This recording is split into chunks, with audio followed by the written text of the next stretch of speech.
So we're at the start of the track. You can see it's there.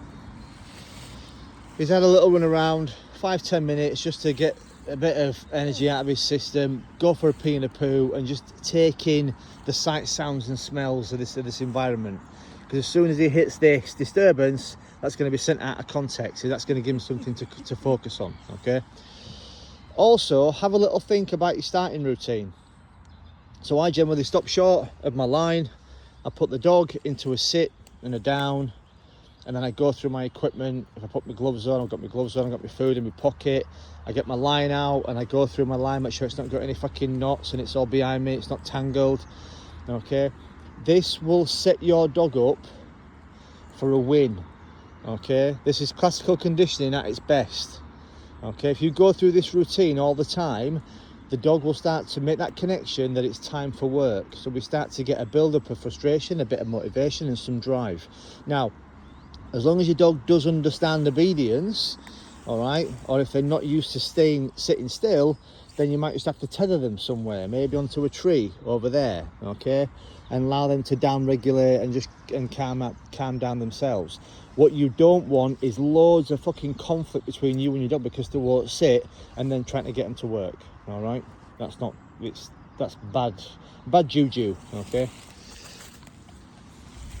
Good. Right, I'm gonna put you on this stupid fucking camera thingy, my bobby.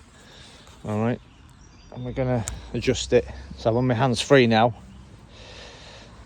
All right, it is a bit wobbly when I'm tracking, but you'll have to bear with me. All right, I do apologize, but it'll give you some idea. Look, line out. I'm not just going to clip it straight on and carry around a fucking washing pile of fucking line behind me. I go through it, get out all the little twists and the knots. All right, and then I put it all behind me this way. All right, and I'm just left with the buckle, with the G-clip. Okay, I've got food in this pocket for rewards. I've got a Kong in this pocket, plats.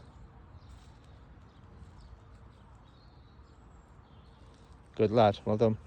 I've got Kong in this pocket, so I'm going to start to do less food reward on the article, okay, and then I'm going to start to use a Kong as a reward. This is later on in the different stages of training. So today you'll see me reward with food, and then maybe a few pieces. I'm going to pull the Kong out and I'm going to have a game of retrieve. All right.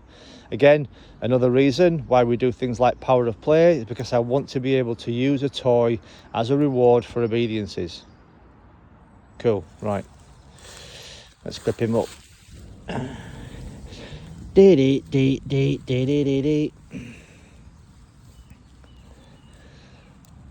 the minute he's wearing the e-collar, he's wearing a Garmin Pro 550.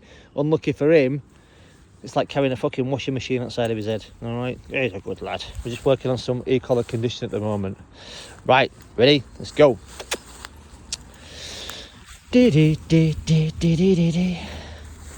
Ready? Suck, suck.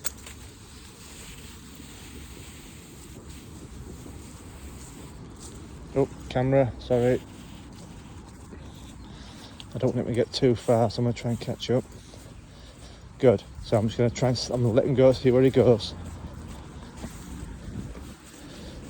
You'll see him self-correcting a couple of times. Try and hold that a bit steady.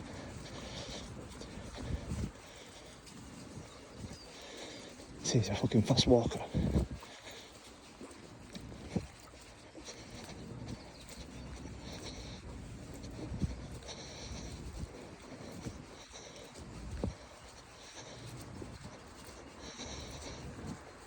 So I'm just quiet, letting him work, because he knows the job. He knows what he needs to do. Good lad.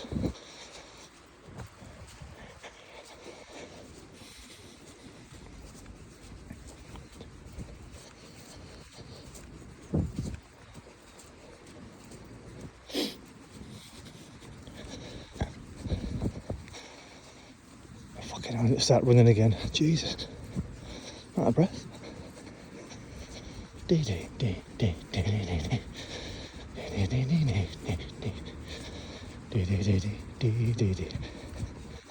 Bravo.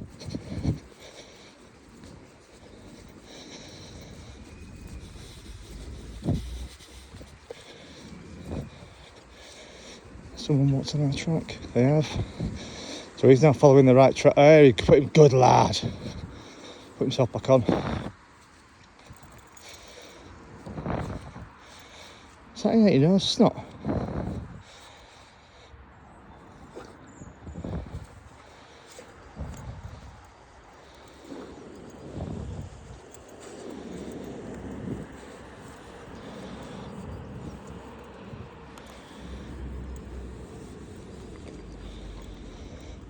Don't know what he was fucking doing then.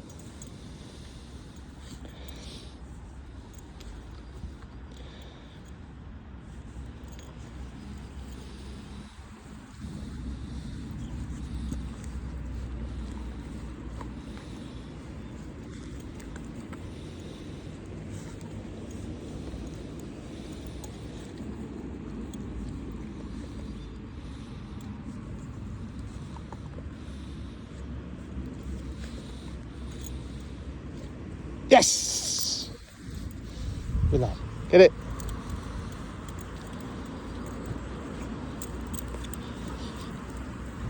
Yay, bravo. Good lad. Well done. Good. Whee! So we've got a bit of a higher drive for food than we have for toy at the moment, but this is why I need to introduce it. I need to transition it across. Eventually it's just going to be a Kong that's at the end of the line. Good boy, well done. So just a little add-on. I wasn't massively happy with the way that he indicated. I don't know if he has something stuck up his fucking nose or what, but he seems to get a bit distracted. So we've had a bit of a game of tug. I've got the washer in my hand again. All right, and while I'm still in this area, I'm just gonna chuck it out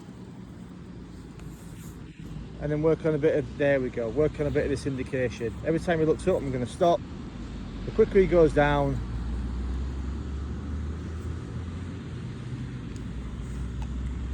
the quicker he gets the food. I know we've had a bit of a time issue, been busy with work, and this is the thing, right? It happens, okay? But rather than just try and work through it and hope that it kind of sorts itself out, just do an extra 5 or 10 minutes on the things that need addressing. We tend to focus too much on the easy stuff. I'm just as fucking guilty of it. And we forget about the stuff that matters.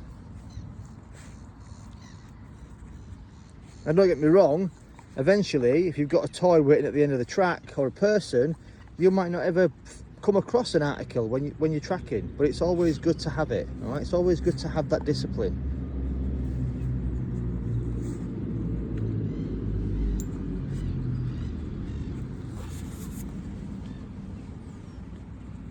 And back at the toy. Yes! Oh! Woo! Pick my article up, and then we go. Good. Have a good day, everyone. Let me know how you're getting on with your training. Any questions, fire them in the comments.